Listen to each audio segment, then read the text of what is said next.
second week of the program. I'm actually really impressed with how well you all did. So, all right. So yeah, I think we've got about an hour and a half together. I will introduce myself in a second, but I just wanted to take a moment to acknowledge the traditional custodian of the land on which we meet today, the Whadjuk people of the Noongar Nation, and pay my respects to elders past, present, and emerging. I'm really lucky, actually, been reflecting on a couple of different things. Last year, I got to see Elder Robin Collard speak a couple of times and sort of explain the history of this area, which was just an amazing thing to experience. And then over the course of the last few months, I've got to work with Tamara Tucker, who's an amazing Noongar language teacher and facilitator, who during our own accelerator program at Curtin, we started every day with some Noongar language training, which was really, really amazing. So yeah. Okay. I said to Chloe, I was like, these slides have Curtin written all over them because I do work at Curtin. And this is adapted from a workshop I run at Curtin on customer discovery. But I thought I'd just like come in peace and say, I love UWA. Like I really love UWA. And walking around these grounds is actually really special to me. So not to brag, but I used to be social vice president of the Arts Union just down the road here. I was in a musical with my future wife in the Dolphin Theatre. My parents met in 1972 in the Hackett Hall Cafe just there. So I really love walking around UWA. It's such a special place. And Chloe and I have joked a couple of times that if the university merger goes through, I'm going to bring a tape measure to her office and plan on setting up a desk by the window at some point. So I love coming back here, really passionate about UW. Spent a lot of time here. So, but all my slides have Curtin on them. So sorry about that. All right. So before I introduce myself a bit further, I really want to understand from the group, what are you hoping to get out of today? Like, there's a pretty brief about customer discovery, customer validation. What does that mean to everybody in the room? What do you want to know? What are you grappling with? I'd love to hear. Yeah. Mine. So that in your Awesome. Yeah, I think one of the things I was reflecting on is a bunch of the stuff I've talked about, I'll talk about as part of my journey. Heap of different tools available now, like even the last few months, it's changing so quickly. So yeah, love to touch on that. It's awesome. Yep. So for me, I'm curious to know when is the right time to start engaging in detail with customers and users, particularly if you're developing reasonably sophisticated products, where you want to go with credibility. You don't want to wait too long to develop it. Love that. That was a great question. Yeah, and I have strong views on it as well. So, but I won't share them just yet. Yeah. We're kind of just wondering for businesses that are in the in-between stage, like validating the product, finding money to do it, finding the right, not customers, but people to do it with, and then how you would eventually roll that into customers. One thing I definitely want to highlight, so I come from a consumer product background, and so I'll throw a major caveat in there for you in particular, developing a zinc ion battery. Different challenges. Every business has a different sort of pace and cadence. And there's unique challenges of bringing something like what you do to market. So it might look a little different. And I run a program at Curtin that's like sort of focused on deep tech commercialization. So didn't know what a TRL was until midway through last year, and the drunk from a fire hose. So yeah, so it could look a little different, but I think a lot of the principles still hold up for sure. Yeah. You get to come up with about a part before about like this whole concept of customer acquisition, and then how much does it cost you to get customer, and then potentially how much are they actually generate for you when you're out gathering other. It will. We won't. I suppose where we go from there is like the lifetime value of a customer. But the acquisition costs, that's a really interesting thing to consider it's not as much the focus of this presentation. I reckon let's talk about that a little bit at the end. Because yeah, it's very, very important. I actually had a friend of mine I was just talking to who closed down his business because he realized his customer acquisition cost was higher than the lifetime value of a customer. And he was like, it's just not going to work. So at some point you need to crunch those numbers. Yeah. But that cool. Any other questions?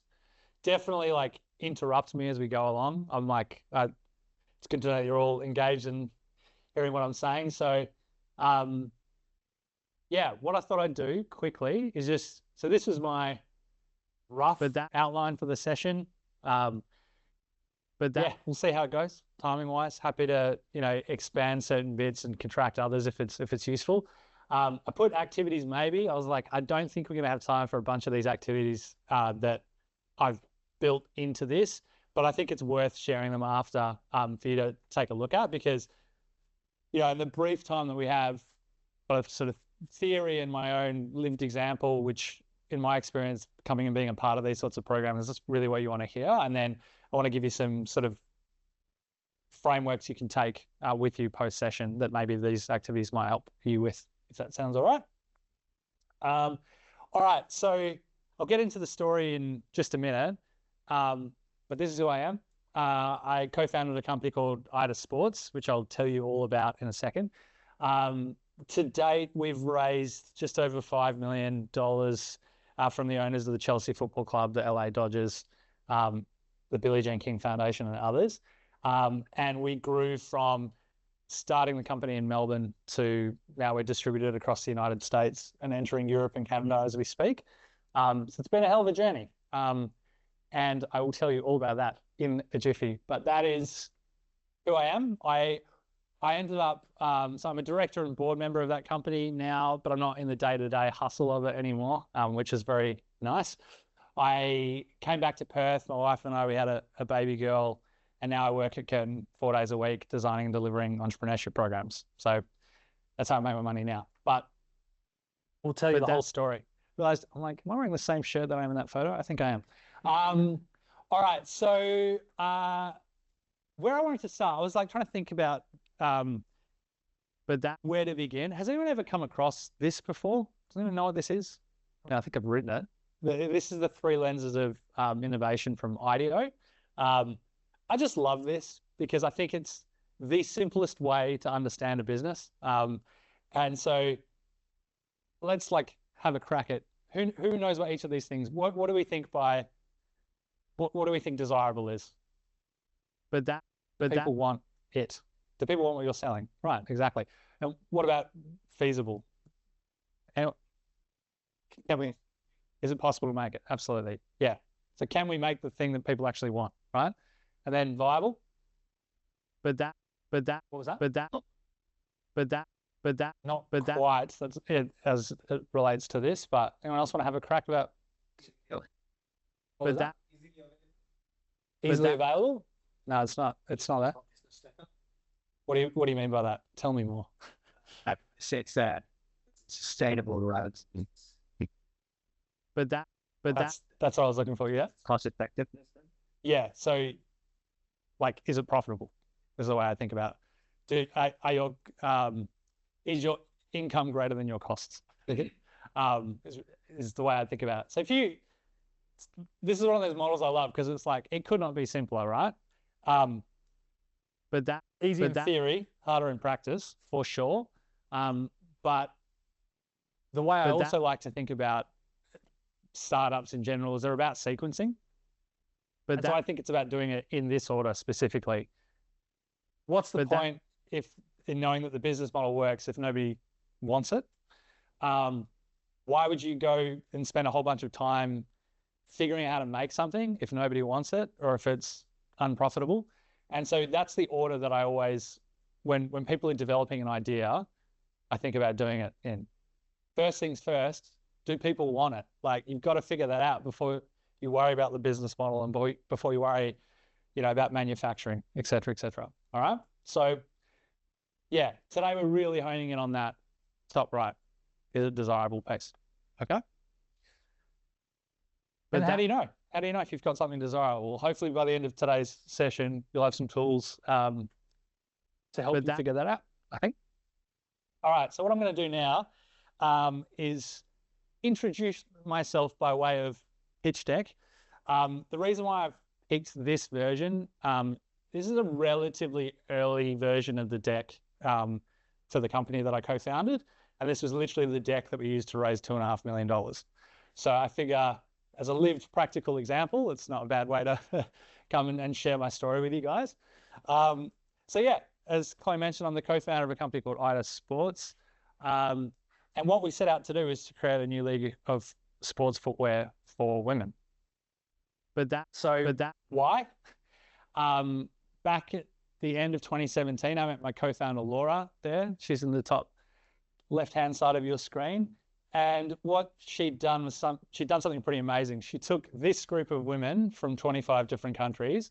They went to the top of Mount Kilimanjaro and they played the world's highest altitude soccer match or football match. Why did she do that? It was to highlight the gender inequity that exists in sport. And so I met Laura, she'd just come back from that trip. She was telling me about some of the issues that women and girls are facing around the world. And she said, you know, that trip got a whole heap of media attention. I think there's an Apple documentary about it. But the women and girls had to play the game in men's shoes and kids' shoes. And I was like, what do you mean? And she said, there's never been a football boot made specifically for women. And for me, that just really resonated with me. I left Perth to go and play semi-professional cricket. Always been obsessed with sport. And it just blew my mind that it had never been done before. The other reason why I love this slide is that was the first outsole we ever made. We baked it in Laura's kitchen, almost burned the house down. And so we couldn't have done it any leaner. So just to dig into the problem a little bit more, what do we know? We know that women are a much higher risk of injury in football. So depending on the study that you read, women are between 2 and 10 times more likely to tear their anterior cruciate ligament in their knee. That's a life-changing injury. And it means that within 10 years, you're pretty much 100% likely to get osteoarthritis in that joint. So it's a horrible, horrible injury. But women are also disproportionately likely to suffer from a whole heap of other injuries in football, like black toes, blisters, bunions, pinching, foot and ankle soreness, and the rest. So it's a really, really serious issue. So we went out, and I'll dig into this process more in a minute, and we spoke to a whole heap of players about the issues that we're facing. And as well as seeing that, you know, there was this injury problem, there was also a consistent kind of cultural problem that women and girls felt like they weren't being seen in the game, and they felt like the world's top brands hadn't prioritized them. And if you look at, I still haven't figured out a great way to communicate this slide, but if you look at what the landscape looked like when we started, it was pretty abysmal. So if you would go to the Adidas website, there'd be no women's football boot section at all. If you go to the Puma website, I don't know if you can read that from the back of the room, but say women's football and then it says men's football boots. Or in the case of ASICS, the players would tell us, I wouldn't be caught dead in those Barbie pink monstrosities. So we knew we had some work to do. I'd love to say things have changed, but literally if you go to the Nike website right now, you click on the women's soccer section, you'll find men's sizing, and where is he? A man modeling the shoe. So things aren't changing fast enough. So we spent 2 years talking to dozens of physios, podiatrists, sports doctors, coaches, players, and we created the world's first football boot built specifically for women. And people often ask me, like, what's the difference between men's and women's feet? And it's essentially an overly simplified version is it comes down to shape. So women tend to have narrower heels, they tend to have a wider forefoot, they tend to have higher arches. Women pressure load differently because they've got different biomechanics and wider hips. And none of that was being taken into account. And it was such an open secret in the industry that they would take men's boots and shrink it and pink it. We heard that everywhere. So this is one of the first boots that we developed. We took all those insights from the medical professionals and from the players' experiences, and we launched the boot in February of 2020. which was, I don't know if you guys remember February of 2020, but something happened that meant that things got really complicated really fast. I actually was in Perth. I remember I was just about to fly back to Melbourne where we started the company, and I saw that this virus had hit China. And I remember going, God, I hope that doesn't affect our suppliers, not knowing that I was about to spend 10 months in lockdown in a one-bedroom apartment trying to launch this thing. So it was a crazy time. So if you look at where we are now, we have, this amazing community of players that love our products. This slide is horrendously out of date, but yeah, we expanded from a really, really small first manufacturing run, which the insights of which I'll tell you about in a minute. And we've expanded to cover every surface. We have like loads of color options now. We've gone younger and younger. So we have like a whole girls range now as well. But yeah, from humble beginnings, we expanded the product range. And then this is probably my favorite slide on the whole deck. We've just had a heap of wins along the way. We've got, top players from around the world wearing our shoes in elite competition. That is actually the first boot we ever made. Not literally, but like in the first production run. And Bell Dawes won that AFLW premiership in our shoes. It was a really, really special moment for us. In the summer just gone in the UK, we opened up a pop-up shop on Regent Street in London, which is pretty cool.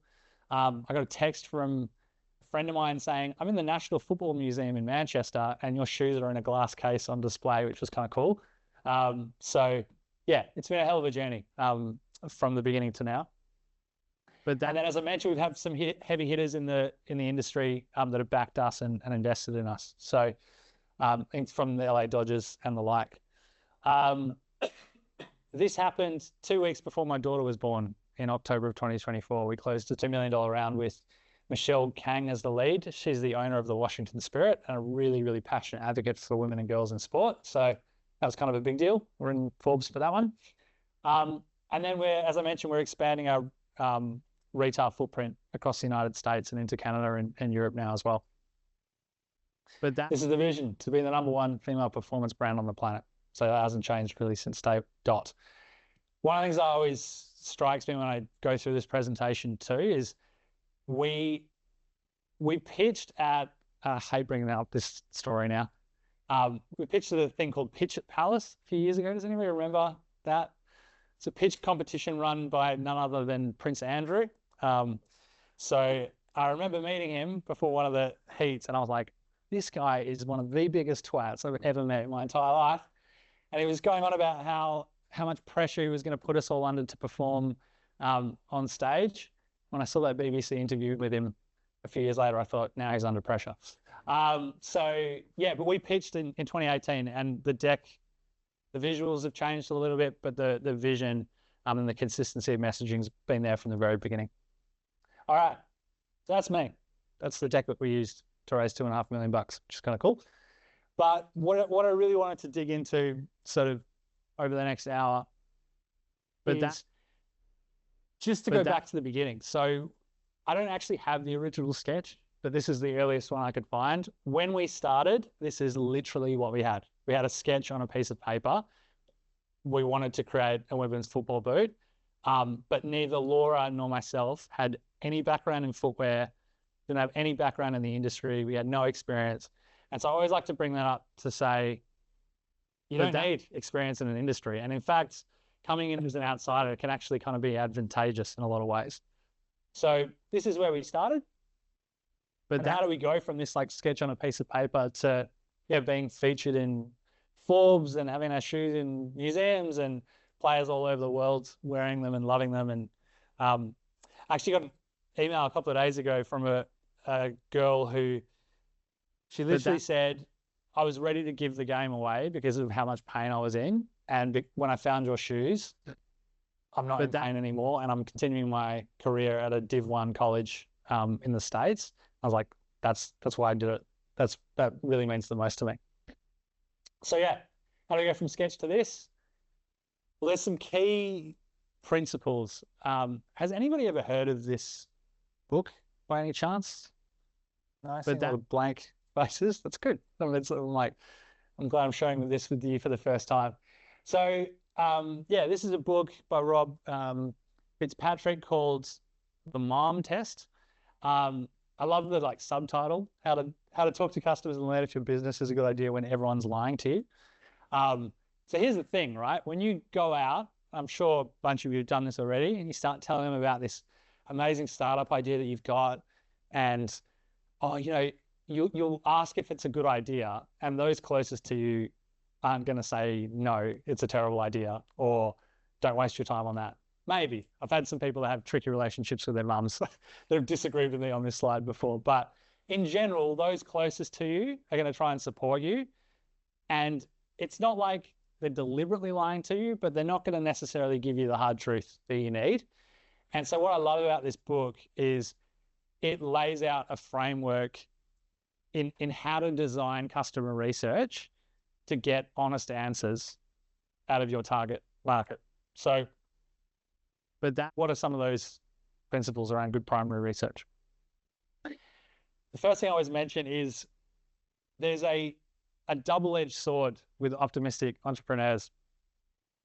So by nature, you're all pretty optimistic people. Otherwise, why on earth would you get into this risky venture with a potentially a long-term payoff, a 95% chance of failing? You clearly believe in it, right? Like, you believe that you're onto something and that there's a good idea.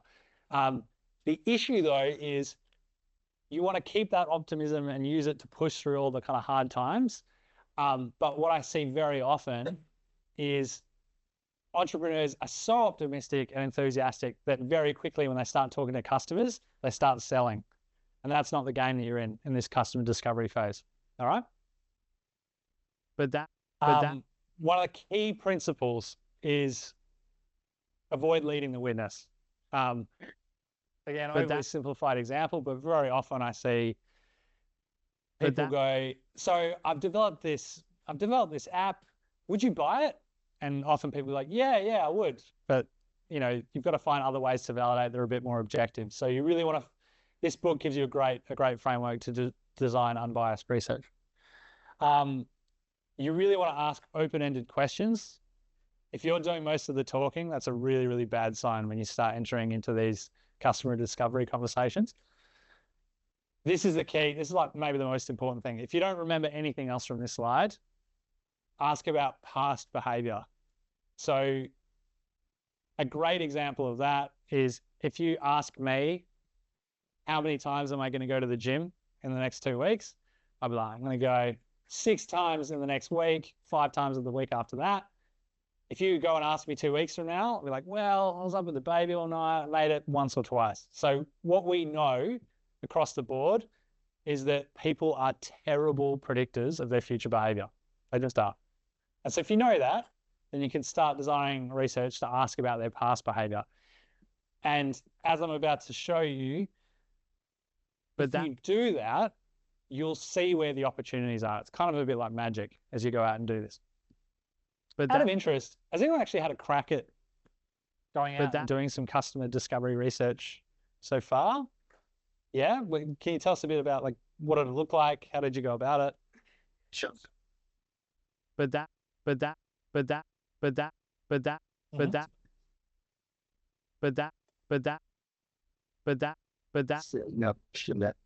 sort of short selling. Yeah. But that struggle because also trading. But that sort of tend to think I know the whole instance feels like I'm just doing this second. But much less. Cool. The great thing is too is there's one of the things I often thought about. So with one of our first runs, I think it was our first run actually, shoes were performing great until the glue failed. And then 5 weeks in to a season, we're getting all these messages like, oh, I'm absolutely loving the shoes. It's the most comfortable thing I've ever worn. But they exploded. And in my head, I was like, this is the biggest disaster. We're finished. And I would send them all a message back saying, oh my God, I've never heard of this happening before. Of course, we'll send you a replacement pair. And looking back, I'm like, I think the first production run we did was 1,500 pairs of boots. And that sounds like a lot when you're at an early stage, but there's 5.5 million female soccer players in the US. And so that 1,500, the consequences aren't as big as you might think. And so if you've gone out and you've had a crack at this customer research and you feel like you got the process wrong, chances are you haven't done it en masse to millions of people. So there's always other people you can try and do it again with. So yeah. Is anybody else? Yeah. Absolutely. But that was so that's a good idea. I'll wrap that and say I'm up more no 200,000 stairs. Yeah. Do you know what's funny is like people, I reckon, so number one question I get asked is what's the difference between men's and women's feet? And number two is always, why aren't Nike and Adidas doing this? So I've literally been hearing that for 8 years. And one of the fascinating things that came out of our customer discovery is from a technological point of view, there is no reason why they couldn't do what we're doing. But there are a whole heap of like systemic reasons and cultural reasons within Nike that it still seems very unlikely that they will do it properly. So I'll give you an example. For the first 5 years that we were operating, everyone's going, Nike's working on their women's specific shoe. And when they launch it, you guys are toast. And then the press release came out and it turns out, actually, it wasn't women's specific. They'd taken a men's outsole and they'd maybe done a little bit on the upper that was a bit more female specific. The other thing too is we had a bunch of insiders, and this should tell you everything, at both Nike and Adidas saying, we hate working here. We hope you win. And you've got a whole heap of other things. Nike's had a massive problem with sexist culture. They famously dumped a female athlete when she was pregnant. There was a big lawsuit about it. So there's like, yeah, you're right. They could do it, but the more I've learned about them and how it works inside, the less I am inclined to think they will do it. And putting aside that argument as well, part of that is because they're a public company. The average CEO tenure is about 3 years. And so CEOs of public companies are basically focused on two things: make it for cheaper and sell it for higher margins. They're not really interested in innovation in the same way until things go really pear-shaped. So it's a great question though. Genuinely, it comes up all the time. Yeah.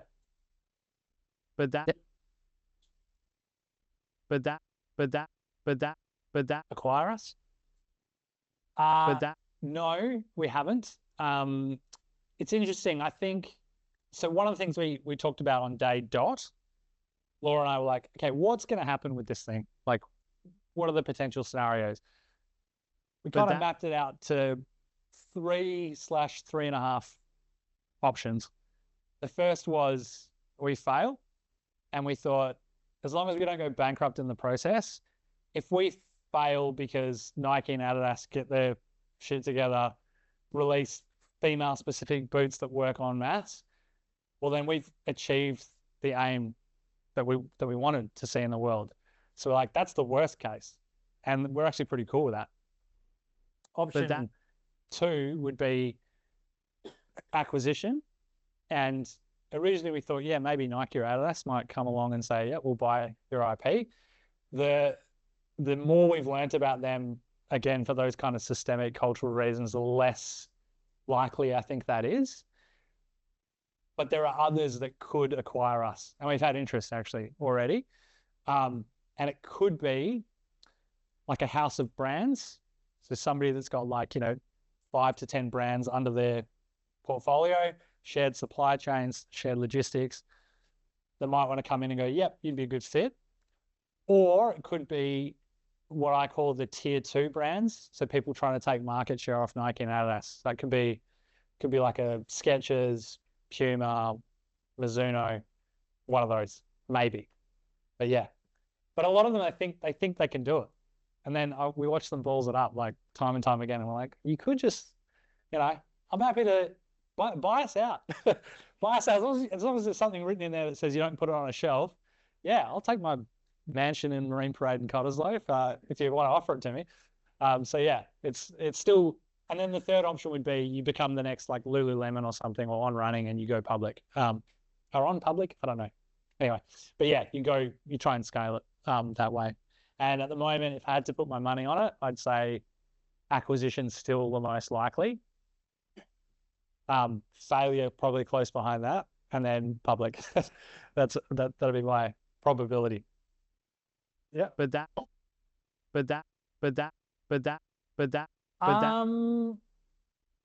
It's not something we're actively focused on at the moment. I think we've still got a bit of work to do. We're growing quite quickly. And so, it's always the thing you struggle with is how much more juice is there to squeeze here. I think we'd want to be a bit bigger before you actively pursued that. The other thing is, this is being recorded. How much can I say about this? We've had another strategic investor come in that's got a really good track record in this space at scaling these kind of companies. So we're pretty excited about the future with them. And so we want to see what happens over the next 12 to 24 months. Yeah. I have a question just attaching to your last statement. So, I'm like, what did I just say? Who was the first meaningful collaborator or investor that kind of actually made it and kicked off all of the process that kind of naturally fell along afterwards? Yeah. What a great question. You're making me feel a lot better about the slides that I have in there, because I'm gonna get to that. And what I want to do is draw a direct relationship between some of these principles and how we got our first investor. So yeah, it's a great question, but I'll come back to it. Cool. All right. So before I go on to how we did it, I just want to share this. It's always a bit of a controversial slide. We'll see how people feel about it in a minute. But so I worked for a startup in the UK that was acquired by an American company. While I was there, I worked for this guy who he'd just come out of this failure.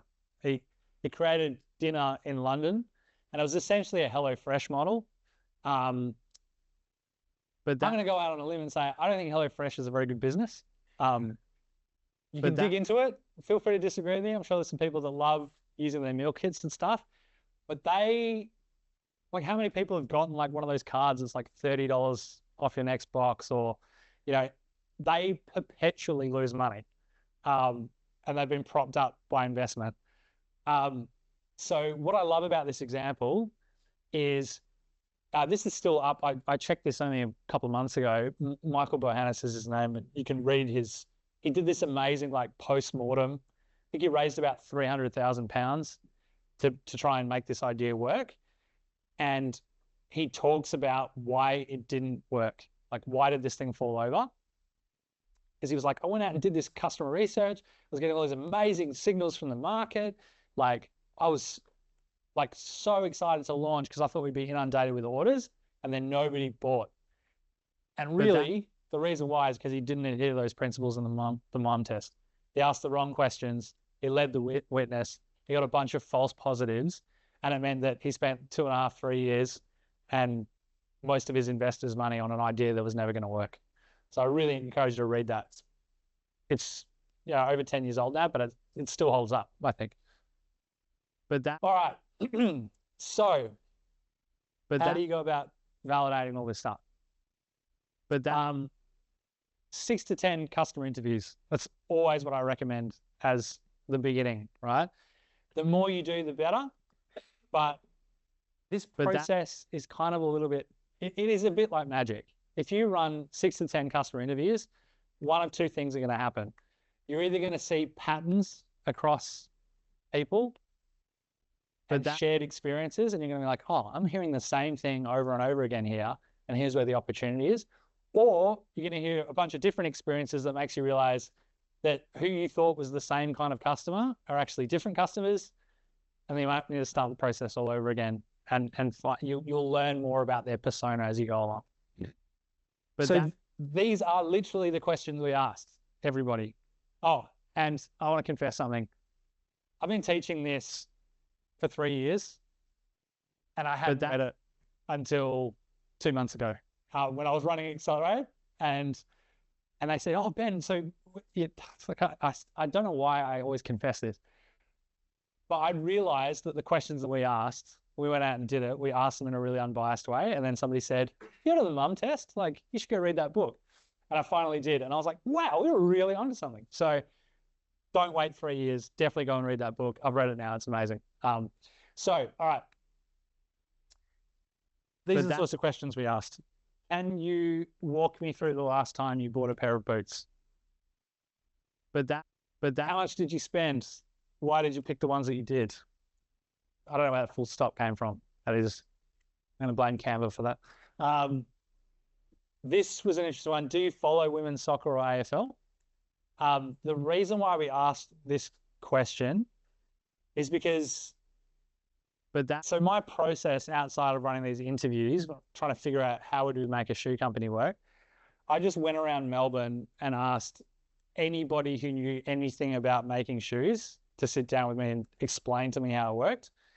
And I had quite a few times people say, you need to get a hero athlete. Like, who's going to be your, usually it was Ronaldo or Messi at the time. And so I wanted to ask that question, do you follow women's soccer or AFL? And I'll come back to why in a second. Why do you play football? A bunch of really interesting insights. So we'll tell you about in a sec. And then another thing too, tell me about the last time that you bought something where you had a great experience.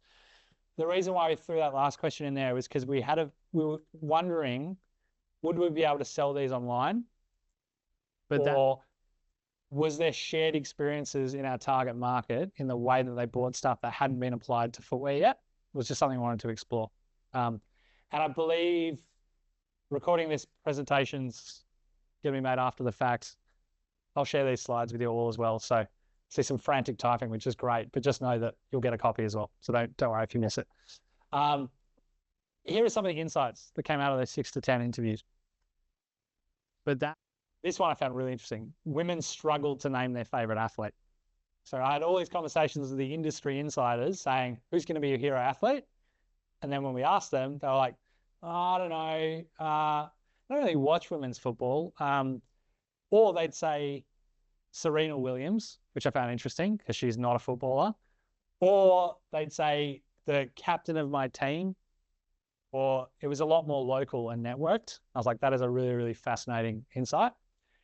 So yeah, they weren't a fan of women's soccer or AFL in general. I think that's changing definitely from when we initially did this research, but that was a really, really fascinating insight. The women and girls played the game overwhelmingly for connection. So in the case of AFLW, it was like, I've got 22 mates, and we all hang out. And so there was a real community feel to this game. They really cared a lot more about what their teammates and captain thought than even the coach or the medical professionals, which was interesting. And this is another thing too. They tried across the board. We heard that they tried a couple of different brands and never found one that works. One thing I just want to highlight too is, do you see anywhere in there us mentioning what we're doing at all? No, right? So we actually said we're researchers out of Melbourne University, which is kind of true. We're co-working there at the time. And we just asked a whole bunch of experiences, a whole bunch about your experience in football. That's all we said. And out of that, we realized, yeah, we were onto something and there was an opportunity here. So I promise I'm getting to your first investor question. Yeah, sure. Yeah. Yeah.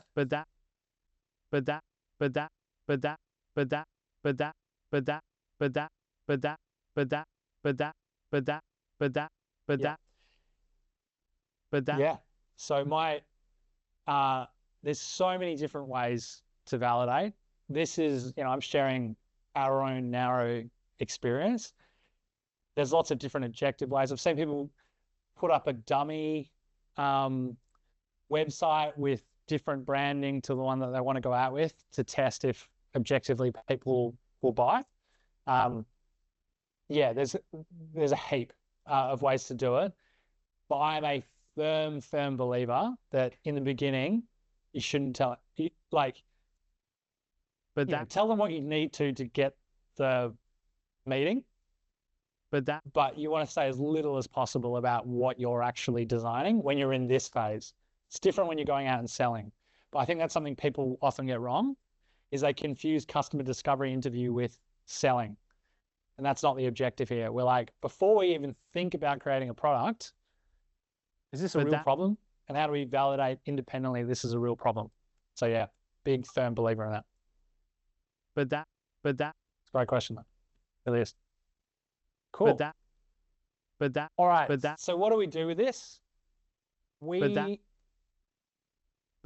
that. I think in the end we did about 30 customer interviews. They're about an hour each, asking those sorts of questions. Tell me about the last time you bought a pair of boots. What was that experience like? And we turned that into a survey that we ran with just over 750 athletes. We're very lucky. One of the things I've realized along the way is I'm pretty good at finding people that are much smarter than me to do things. And so we happen to have this friend who ran international ad campaigns for Facebook. And he was like, I got a whole bunch of personal credit I never used with inside Facebook. Yeah, I'll throw a survey out there to targeted groups. And that's how we ended up getting this 750 person survey out there, mainly in the Melbourne area. And there's some really, and we only felt confident enough to do that because the same themes kept coming up again and again in those 30 interviews. So I was like, all right, now I know targeted, these are the specific indicators I want to learn about. And so, I'll share some of the results of that. So we asked them, if I was to do this again, I wouldn't ask them their age. I'd ask them their date of birth. So that remains relevant. Nightmare cleaning up the data every few months or so. I'm like, wait, they were 21 then. How old are they now? So, we asked them how old they were. Perfect bell curve. Statisticians in the room might love looking at this stuff. And we realized pretty quickly, we're like, okay, 70% near on are between 16 and 30, but we want to own in on the 42% that are between 23 and 33 years old. And I'll tell you why in a second, but that was our target market. We asked them, what shoe size are you? Shoe sizing is a nightmare for a bunch of reasons, but the Japanese have it best. I'll just say that. Centimeters. Yes, thank you. But nobody knows what their shoe size are in Japanese sizing. So we asked Europeans sort of the next best consistent. Again, perfect bell curve. And so one of the things we realized looking at this is we're like, the industry knowledge, the industry, convention. If you're going to do a footwear run, you need 11 sizes. That's what everybody does. And we looked at this data and we went, wait a minute, if we do the 5 most common sizes, we can cover 90% of our target market. So we literally halved our production costs.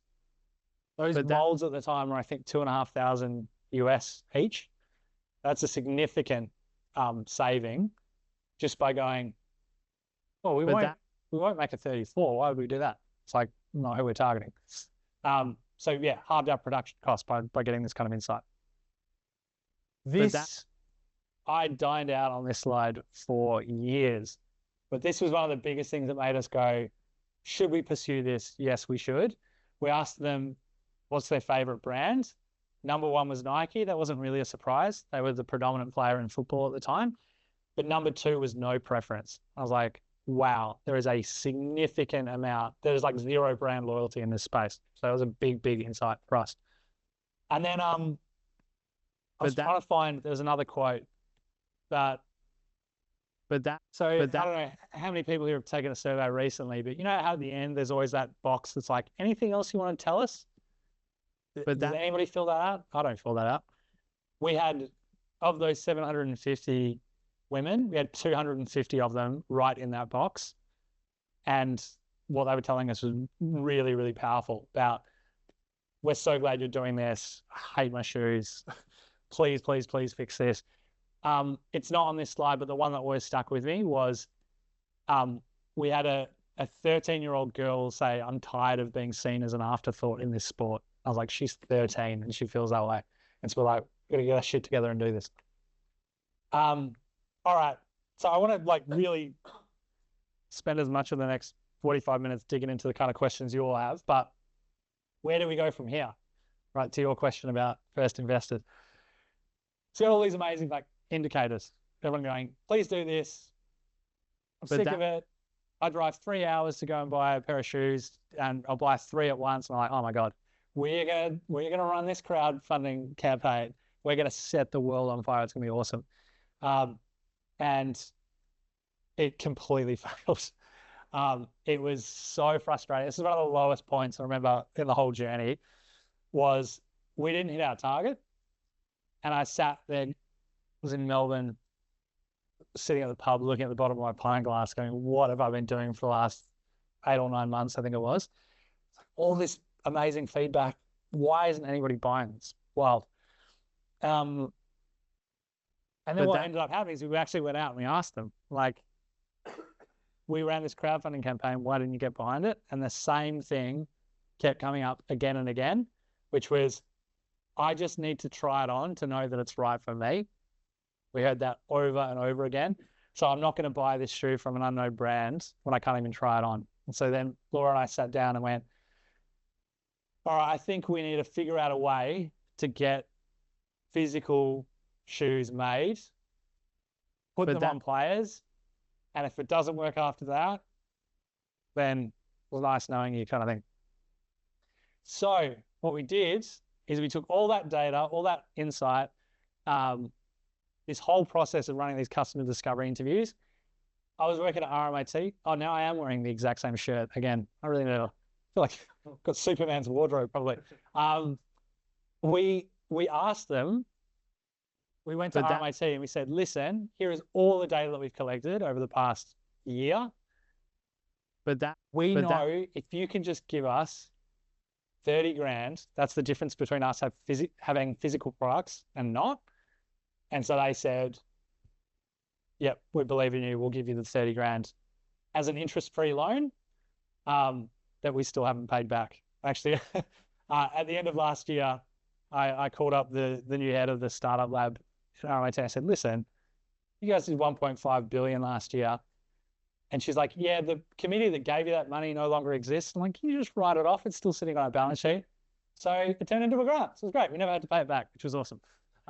So that's how we used this whole process to raise the money we need to get our product off the ground, which was awesome. So there, yeah, RMIT invested. Just before I open it up to questions, there's a couple of other things I just want to share with you all that I've learned along the way. The first 10 sales are the absolute hardest.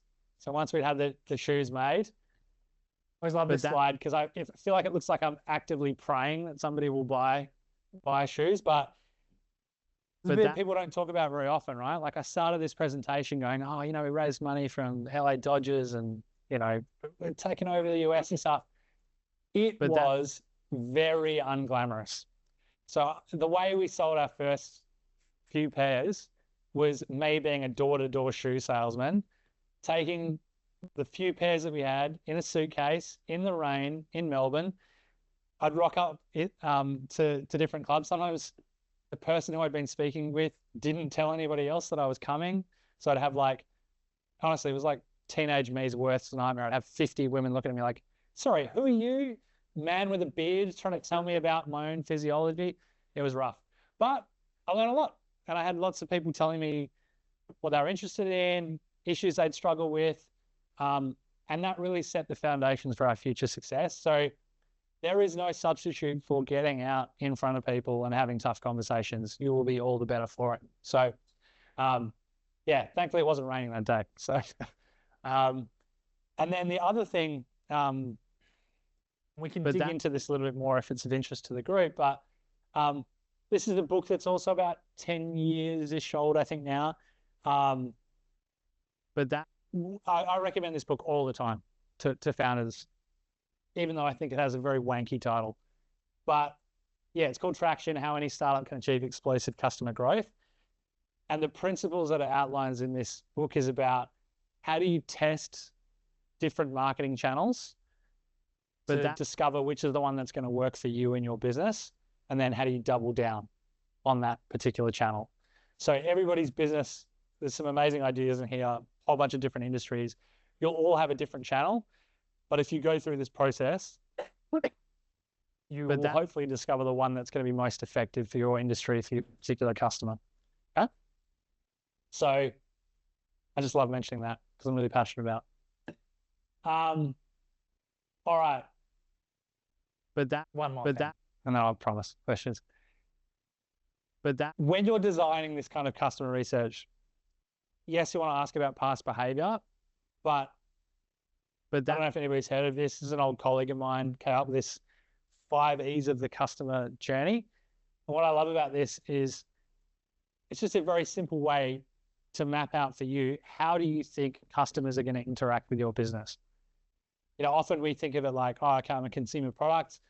I just need to sort out my, you know, my Shopify website or whatever. People come in and buy. But that's not the whole story, right? You've got to think about how am I going to get people to hear about us in the first place? How are people going to like enter into a relationship with us? What does the nature of that relationship look like? How long does that last? You know, if you're running a consulting business, the engage part, like how long you are face to face with a consumer, that could be like 6 months. For a consumer product brand, it might be, you know, they buy it the next day they receive the product, then you don't hear from them again. So you really want to think about how does a customer enter into this journey with you, and then that extend bit is how do you keep them coming back, right? Cool. All right, I've thrown enough. Too much. Yeah.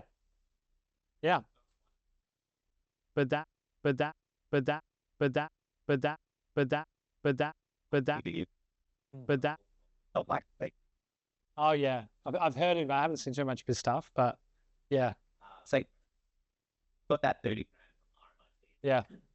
That was enough to the batch of shoes. You had all these like 5 pairs. They bought. So that was. Yeah. So there was. I think the crowd. So in terms of stages, go or no go, like do we keep going with this? The crowdfunder failed, but we sold about $20,000 worth of product. So I was like, wait a minute, like $20,000 for a shoe that hasn't been made yet is actually a pretty strong signal. So I shouldn't discount that. Have the shoes made. There was a significant uplift in people that tried on the shoes that were like, yes, here is my money. I'll pay for them now. I don't mind waiting for them. So big early adopter signals. And then that was enough that we thought, yeah, let's go and do a proper production run and see if we can make it work. Then COVID happened. It got pretty complicated, but we ended up selling to a major retailer in the US. So yeah. But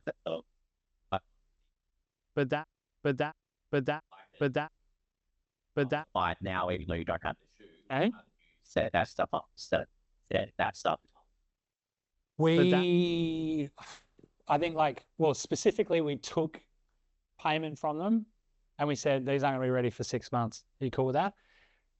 You know, and this is the other thing I like to actually share. You brought up a good point.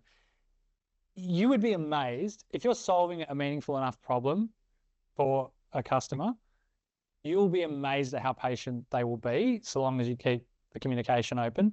So there was a woman who on that size graph, I think she was like a size 34, and we didn't make it. She paid and she had to wait 3 years before we made a shoe in her size, and she was stoked. Because she could see what we were trying to do, and she was like, this is important, I believe in it.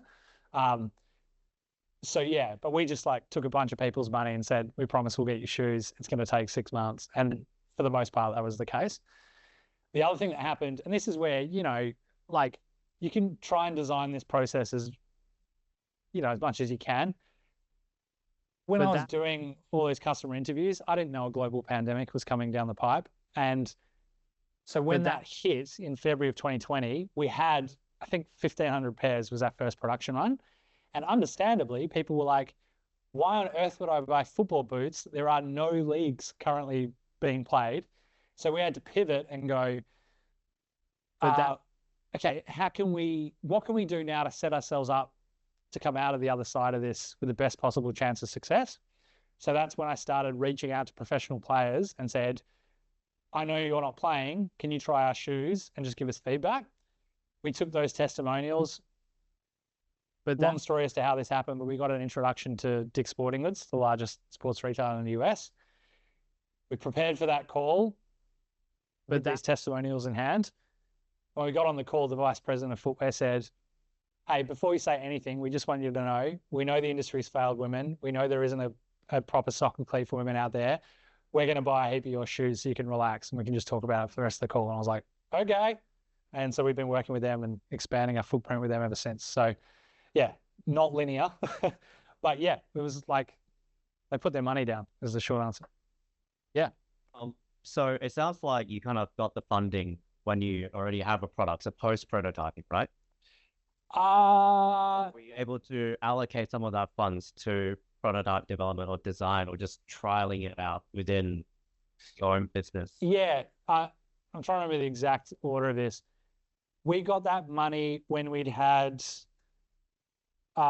one development sample. So we had one pair of shoes, I think.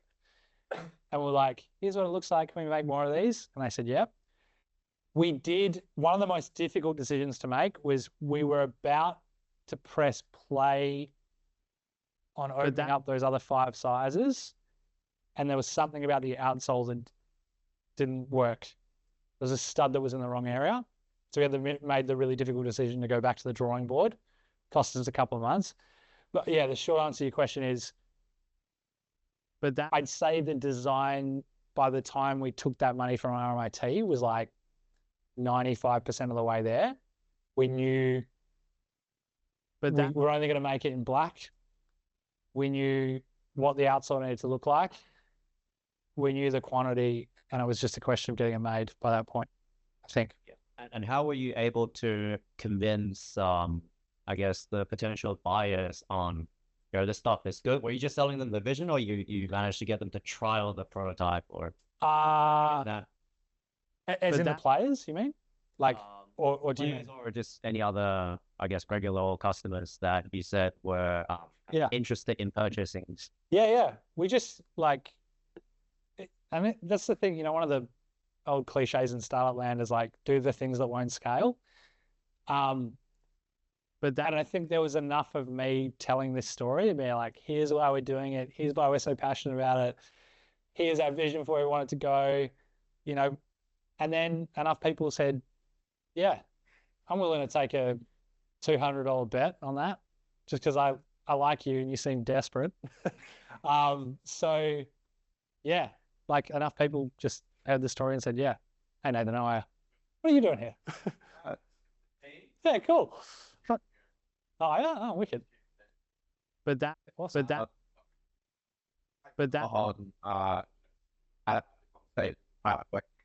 Yeah. But where do you go to find the right people to have the company? I mean, these guys, should they be walking out on junior candidates, and should they maybe putting a bit more time in finding like particular people that have those issues? Yeah. That is a great question. It came up earlier, I think. I'm trying to remember who asked that. Somebody asked some very similar question about how do you find your people. A few different ways to think about it. Some people have talked about it in terms of like, find your customer's watering hole. Like, where do your customers hang out? Turn up there is a good place to start. It's a tricky question to answer because like every industry looks completely different, right? But there's a few, I'll give you a few different examples of how I would go about it in general. So the first is LinkedIn's amazing. You can add people. It doesn't cost you anything. In the past, like just got rid of this probably because I've sent thousands and thousands of messages this way, but they used to have like a 300 character limit when you'd request somebody to connect. And so I used that to death, where I would be like, and it was great because it forced me to get my message across in 300 characters. And so in terms of a principle that's really important, it's a mistake I see founders make all the time. When you're reaching out to anybody, doesn't matter what industry you're in, you have 6 seconds to convince them to act positively on what you're trying to tell them. And so all the time I get these emails from founders that are like gigantic with like massive PDFs attached. And I'm like, oh, I'll come back to that. I never do. I never get back to them. So there's this amazing article, really old now, by a guy called Guy Kawasaki, called The Effective Emailer. And it's about how no email should be more than 5 sentences long. And I've lived by that. So there's like a principle of, you've got to find a way to get your message in front of people in a really concise, time-efficient way. And then there's how do things work in your specific industry. So like, I actually don't know how it would work in advertising, for example. LinkedIn would probably be where I start. Trying to find a bunch of marketing meetups in the city probably be another. I had one of the teams that came through Curtin's programs.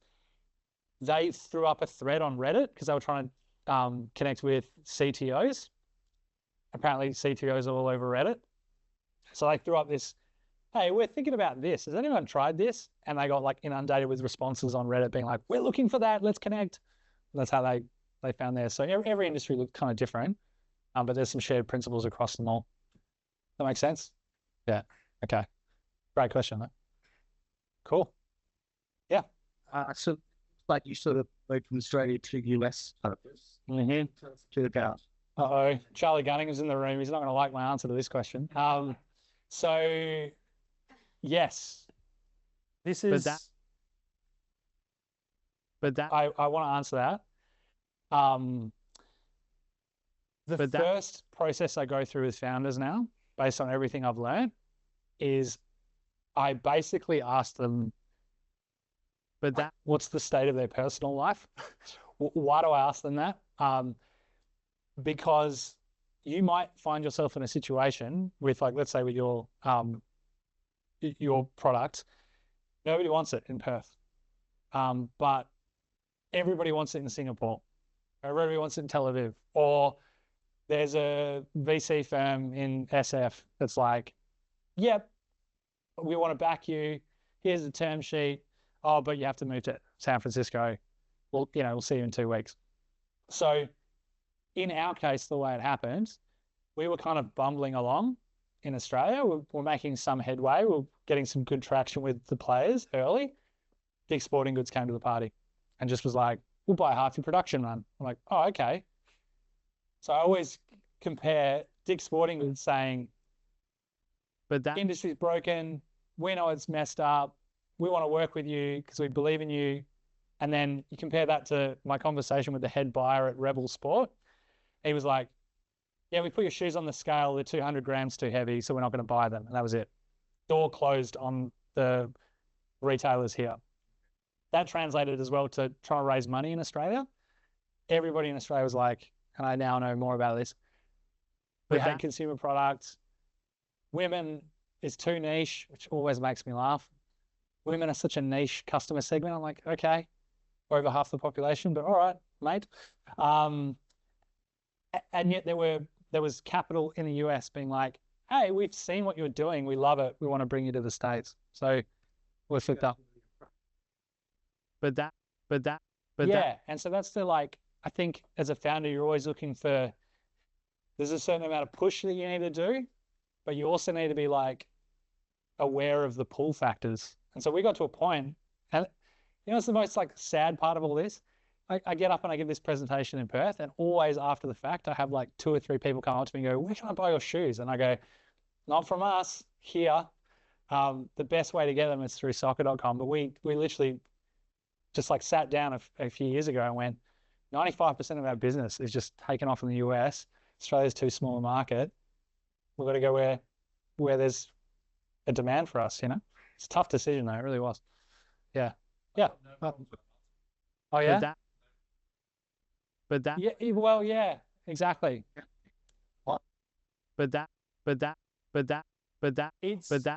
It's wild to me. Well, I could really get on a soapbox, I won't, Charlie. But in my view, I mean, go look at Australian VC returns. Go and look at how much money they've made. The answer is not a lot. And quite often, I think there's a lack of imagination in this country. Oh, geez, where is my soapbox? But seriously, I think like there is a systemic disconnect between, in general, female founders and the VC landscape for a bunch of reasons you can talk to me about after the session. But yeah, whereas we didn't find that in the US. It was a much bigger market, more capital. Yep. But that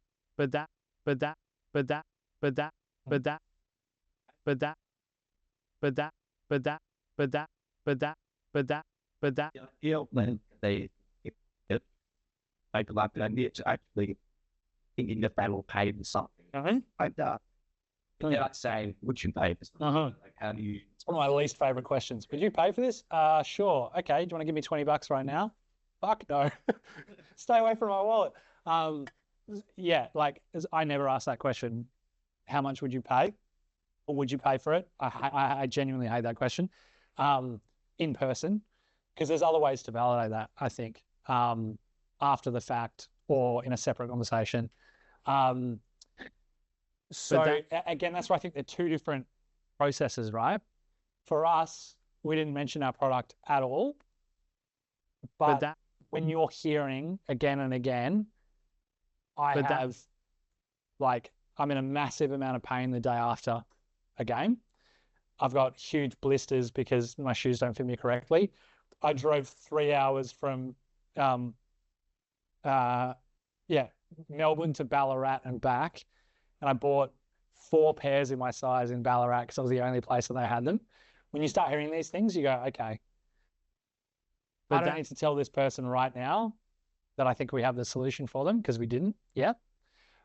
But there's a strong enough signal there that I think they would pay for it if we when we're ready. So yeah, I think you want to try and stay away. Depends what stage you're in, but customer interview is not selling.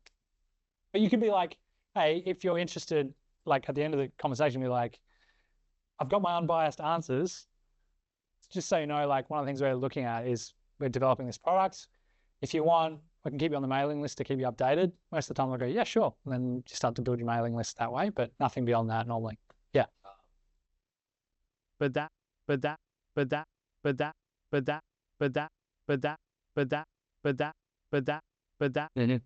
Get off. Oh, sorry. Yeah. I'm like, yeah. I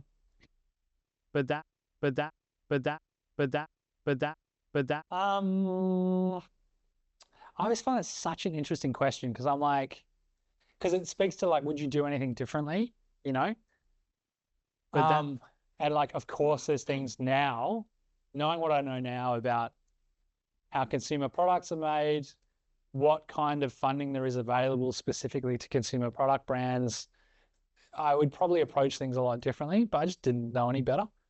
And there's a certain amount of like naivety in there that, because I didn't know how tough it was going to be, I just went ahead and did it.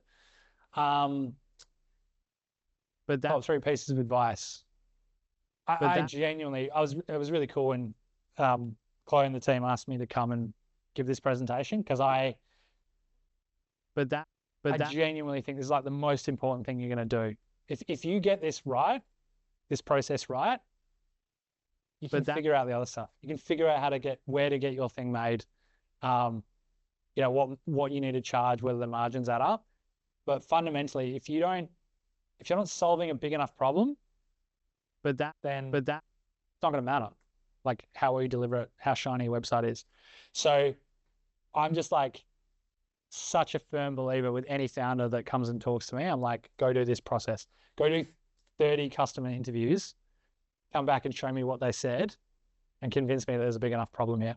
The CSIRO runs a program where I think I was just at their showcase the other night, and their whole program is go and speak to 100 customers. And I just love that, because then it's like magic. You start hearing the same thing over and over again. Like that's 1. I'll come back to 2 and 3 in a minute. Yeah.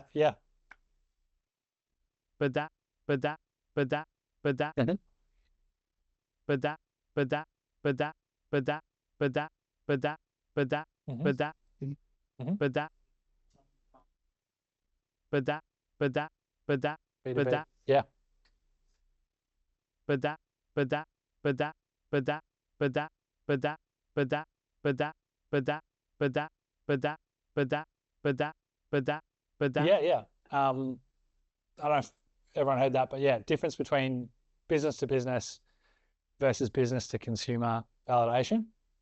That's a great question. There's a couple of ways that I want to answer that. You will hear, even in Perth, when you go out and about, that you should quit your job and go all in on your startup. My personal view is that is disastrous advice. I wanted to swear, I didn't, but my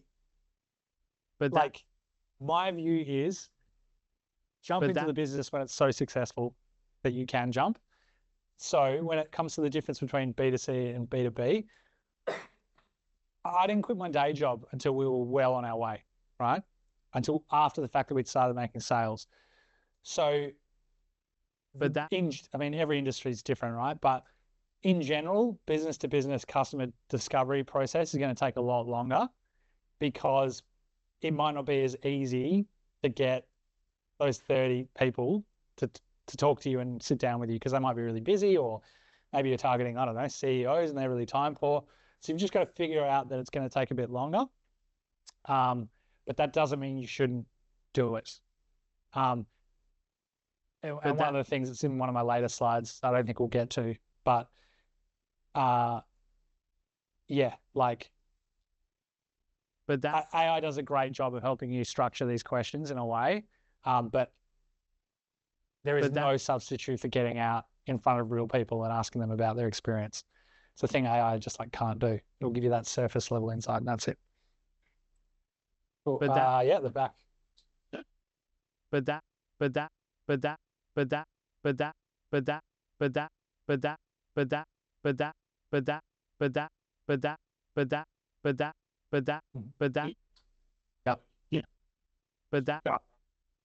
Your target customers, they're actually not affected that.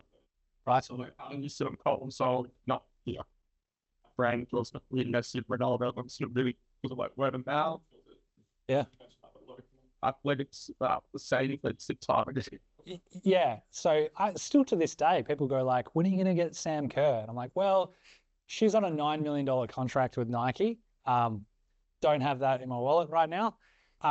So I would much rather, if somebody gave me a $9 million marketing budget, I'd much rather go and target 500 grassroots coaches across the US.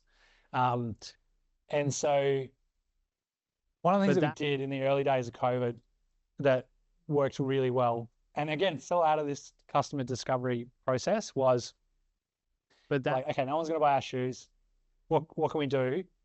And we thought, well, we've heard so many amazing stories from players at the grassroots level. So why don't we create a social media campaign where we say, not tell us if you think you deserve a pair of boots, but why don't you nominate somebody you think deserves a free pair of shoes? And the first entry we got was a woman nominating her teammate who was an intensive care unit nurse working in the middle of COVID, who just won best on ground in her grand final, was like the leader of her team. So we just told her story, gave her a free pair of boots.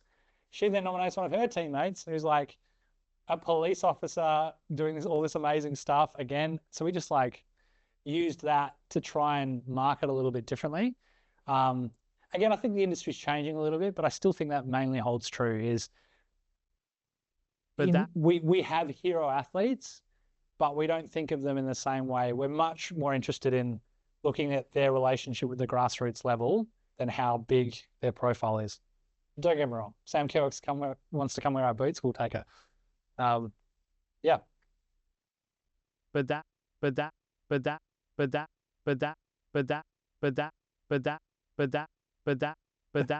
Like categorical or formal, or can I record this, or take a notepad, pick the laptop. So I think I'm overcomplicating it. No, I reckon that's really sensible, yeah. And I think the honest answer is I think there's trade-offs, actually. So you can't record anybody without their consent, right? So, in general, I've just found the moment you go, hey, do you mind if I record this? I'm just going to think, you watch them go, and then they're like, what the fuck? Who is this guy? What's he doing? Like, so I don't like to record meetings in that way.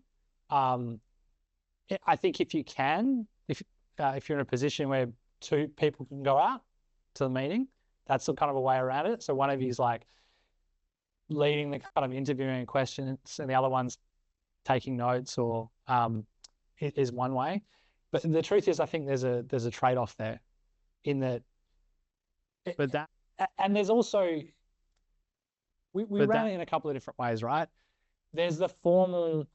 We'd reach out to players on social media. Hey, can we come and have a coffee with you and ask you about your experience? And that's like, we sit down and thanks so much for your time. And like, here, we'll ask you some questions. That's like the more formal version of it. But one of the things that's in the mum test that's, I think, a cool way to think about it is you also want to be constantly on your, what are like my top 3 questions I want to ask somebody if I just bumped into them? And so if you're at a networking event and you don't have that opportunity, you can still get some insights by being like, oh, you're the, you said you're a site manager up at this, at a mine site. Oh, that's so interesting. Like, yeah, I'm doing some research in that area. I just wanted to ask, like, how do you decide who comes in or out? And that's like not formal at all, sitting with a, beer in your hand potentially, but you can still be validating and asking in the right way. That make sense? So horses for courses, I guess.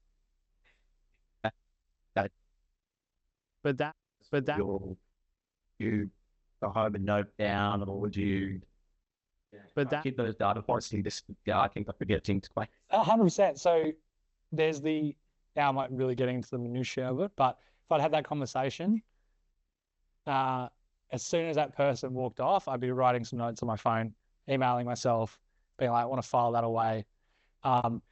With the interviews themselves, I'd usually go with like my top 5 to 10 questions that I wanted to ask them, but then leave some wiggle room to be like, I want to be led by the person. So, I might come back to those, but I want it to happen in a natural way.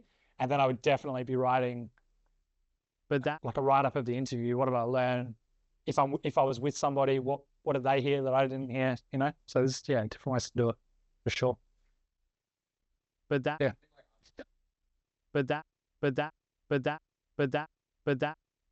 your phone, but like everyone knows when you text like and you think take it out, you put it, you dump everything that meeting, everything you spoke about, you sit there for a minute or two, and everything that went on in that meeting, be out from that voice for me. It's a bit easier to like almost get every detail, and it's not going to be like out as well. So to like little bit too. It's a great point. I'm really blown away actually by because there's so many tools now that just weren't around when we did this. I remember I met a woman who created like a female specific ski and snowboard like apparel brand. She did a way better job of that consumer research than what I just showed you. Like structured it in a much better way, and these beautiful like data visualization stuff. So I'm constantly blown away by like how some of the students we work with like are utilizing the latest tools and just like turning those quick and dirty notes into actionable insights. It's really cool. Yeah. I'm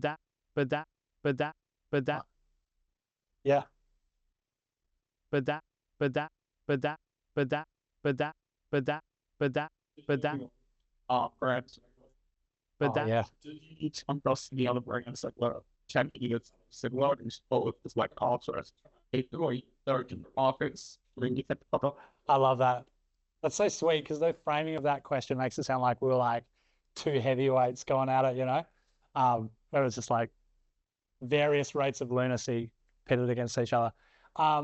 There was a couple actually stories that I can share on that.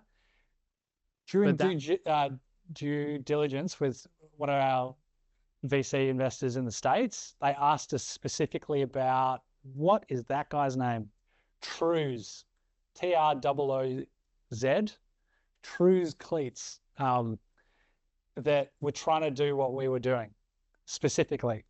It was a physio who had worked with a lot of female soccer players, but that understood the problem, talked about the problem in a very similar way. And what was really interesting, the difference between us and them was this was a guy who I think, and I really respect him actually because he really cared. But in my view, he wasn't commercially minded enough. So what the trap that he fell into is he kept designing and redesigning and redesigning and redesigning, and he never got past that one size. So I remember from the time we started, we'd seen what he was doing. We're like, that's interesting that there might be other people have thought of it. It's interesting. And then we'd overtaken and we'd raised all this money, and then we were across the US and he was pissed off, but he kept, I felt like he was just like, no, there's something wrong with this particular, until it's perfect, I don't want to put it out there. Meanwhile, we'd had the glue rip off in the wilds with a bunch of athletes, and we'd pushed through it and we moved on. So there was that one. There was another one in Australia. I'll never forget this meeting. Guy rocks up with a backpack.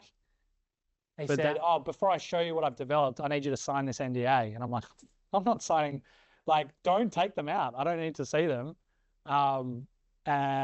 And then the last I heard, same, 40 followers on Instagram, hadn't progressed, was just too focused on the products, not the problem. So they were the two biggies. Since then, some of the major guys have kind of come to the party a little bit more, but not in a way that means there isn't wide space for us. And then the other thing to remember too is competition is not a bad thing in that, but there should be a big enough market that there should be room for 4 or 5 players, we just got to hope that we're doing it better than others and people see the value in what we offer. So yeah, I feel like, did you have a question at the front here? Did you raise your hand before? As he asked that, I was like, I wasn't sure. So I wanted to make sure I came back. Yeah. Cool. But that concept of timing to be speaking to them. But that's the survey. Try and show them. Mm-hmm. But that, you guys, when did you feel the move into the sales process? It was still working with times. Yeah. So, but the moment that we had physical products, all that hard work was kind of done. So we knew real problem here. We think people are willing to pay for it.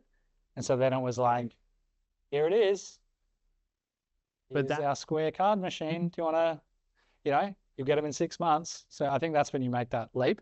So, but yeah, it was like when we had a physical thing to show them. And we did it before that with the crowdfunder to be like, here it is, everyone. All this mailing list that we've built, these 750 athletes. Oh, this is the beginning of the good stuff. And then it didn't work out. So yeah, it's not going to work. But you might try some things and they don't work out. That's fine. But again, the other thing I really want to reiterate, another thing I hear quite often with founders is, I don't want to show them anything until my brand is perfect or until, they get overly hung up on. If somebody's not willing to use your product or service when it's not perfect, my argument is I don't think you're solving a big enough problem. Otherwise, they're just waiting for the incumbents to build it, There needs to be a big enough change to somebody's life. They're like, I care about this problem enough that I'm willing to trust you, a relative stranger with very little web presence, that I'll throw you some money. I genuinely feel that way. Yeah. But that's all out like a founder, moving back to Australia. Yeah. And, kind of taking a step back. Yeah. There's a very personal answer to that question. So we were getting to a point. There's a few things. A few things that happened all at once. My wife took a job in a remote Aboriginal community. She's a composer, so runs creative arts programs. And there's this crazy period, 2022, 23, where I was going from this remote Aboriginal community, 70 people, running the business from a radio station out there, packs of wild dogs roaming the streets outside, wild.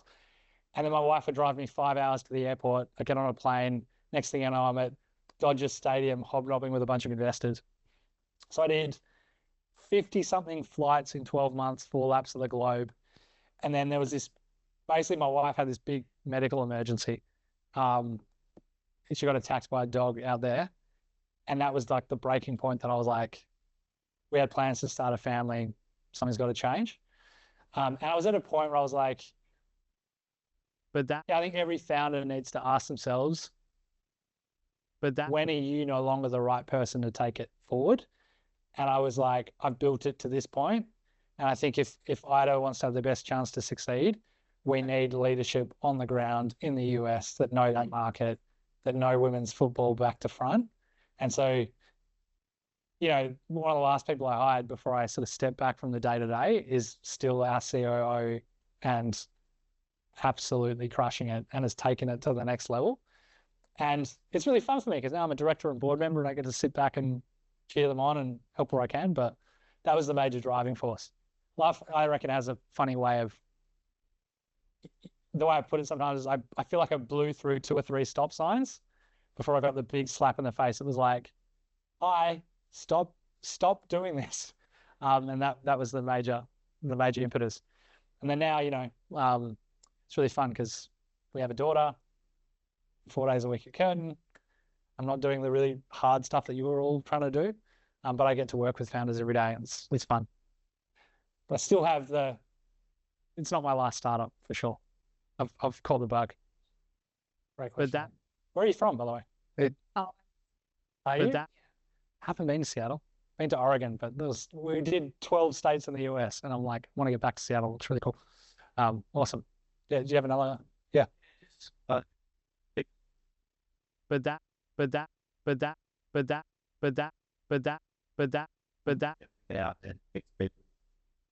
See the sentiments in the game. I work in the dark and I speak to a lot of diamonds. The people, I guess, the only sort of things that I admired, and we did a survey and it's quite positive. And that's really kind of pushed me forward with WS. But how much value showing in seeing later? I think as quickly as you can, you want to move from people like, okay, the simplest way I can answer that, I think, is people will say all sorts of stuff in surveys, you know? So what's the next way to be like, put your money where your mouth is? You said, I don't know if you asked, like, would you pay for this? Right. So I said yes. So then you're like, cool, here's the sign-up page. Can you get 10 or 20 or 50 people to actually pay for it? And if they won't, they may not be the end of the road for the idea, but it could be, so how else are we going to make this model work? Or I think you want to move as quickly as possible into, what's the next sort of level of proof that somebody actually cares about this? So, you know, in the beginning it might be a conversation, then it's, will you give me your email address? Here it is. You're going to say, are you going to pay or not? So, yeah, it's a very personal question each time. Keeping an open mind on like your product following it and the discovery phase. I mean, and I found myself for you as well. Like, you have this vision of like the business is going to look a certain way, and it most definitely won't. But I think it, especially in the early stage, it's easy to maybe not listen to some of the feedback, but you do get to color vision a little bit a certain way that like you see the business going. But you're just being like, yeah, like having that open mind and like adjusting and not necessarily pivoting the whole business, but being flexible in the strategy. Yeah. You're all very lucky to have Nathan here, by the way. Like, I genuinely have all the respect for Nathan, I think. So yeah, I think you've done this very well, actually. But so our rule, I think the simplest way to answer that is our rule is we would listen to everybody, but we wouldn't act on everybody's. Like, everybody can have an opinion. And so for me, I remember we talked about this. We had a meeting with a woman who brought Nike to Australia in the 80s, and she, oh my God, she tore us apart for an hour. As my co-founder and I walked out, and we were like, I feel like I need a shower. Like, it was just, you guys are delusional. This is the worst idea ever. Who do you think you are? You think you can like beat Nike at their own game? What are you, crazy? Like, and was pretty convincing, I have to say. I had my doubts after that meeting, but we dusted ourselves off and we went, well, hold on a second. She's not a player. Like, she has a lot of experience in this industry. We should grapple with her concerns. And that's always been the attitude with, even, I talked about how like pissed off I was at certain investors in Australia because they wouldn't give us a shot. But I would always be like, okay, that guy is not my target market. How could I overcome that concern that he raised? So for me, I don't think there's anything wrong with being tunnel visioned if you are utterly focused on your customer. But their opinion matters more than anybody else's, right? It is very easy to get distracted. Yeah. I mean, but like even in your case, right? Like in B2B, it's like, I can have an opinion about what the platform looks like or what you should, but unless it matters to the drivers unless you're giving your customers the feedback or the marketing metrics that they're after, like you're solving their very specific problem, you're not going to get anywhere. So like, so far as like coaching or anybody else, it'd be like, that's the thing you have to pay the most attention to over everything else. We've always remained pretty faithful to that. This is taking me back. I'm getting peppered with questions.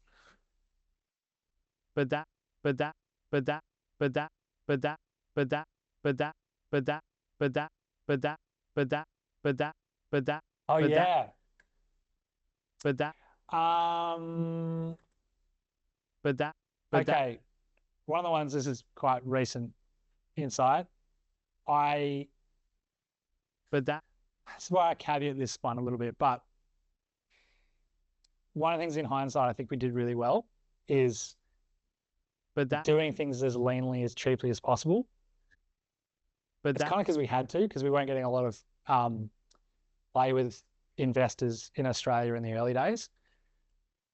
So I think I wouldn't even consider, as a consumer product founder, venture capital money in this country.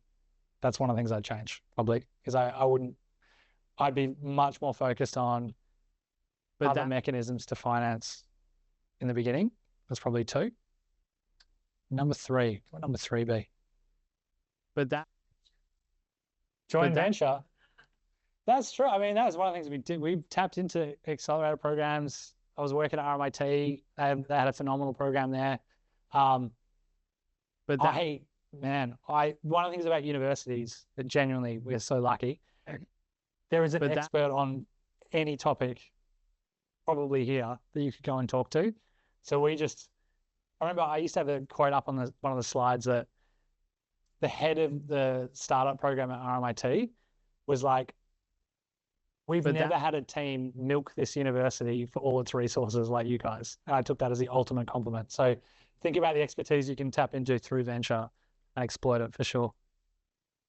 I do have a question just attaching on to that one again. Yeah. So did you find it that there is the reason of, I guess, barrier for VC investment is actually because like a lack of domain knowledge and I guess combined with a bit of risk aversion compared to like say in the States where in my field, energy, I've seen many cases where the investors are actually PhDs, MIT graduates, Caltech graduates or something like that with big money to play. Right. And they actively go into these deep tech areas to put money because they know the return can be great, right?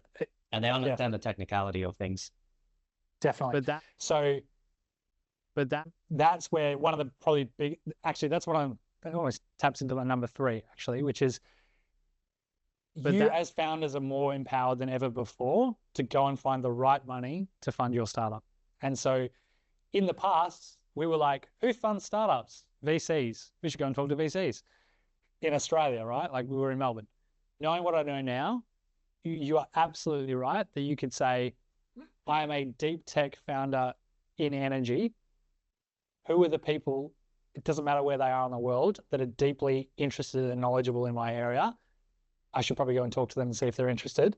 Or going and opening up that discussion with investors and being like, what would you need to see for us to come back and talk to you is a great way to do it.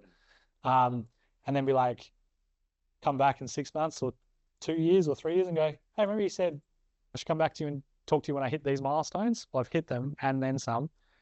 Give me some money, please. So I think, and deep tech in particular, there are specific concerns that don't fit with a traditional venture capital model.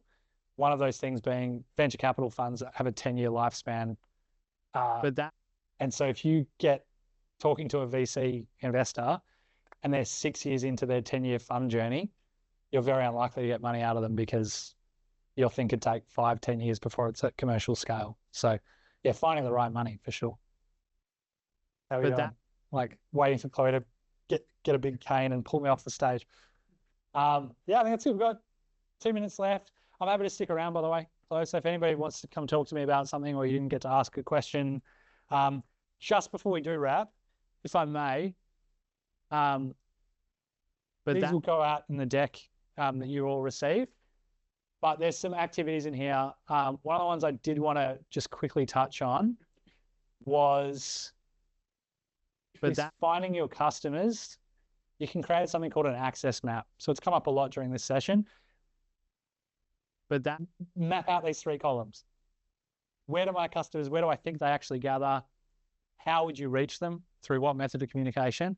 And then what can you do in the next 7 days? It's a great way to get started on beginning these conversations. So I thought I'll leave it there. 11:59. Happy with that.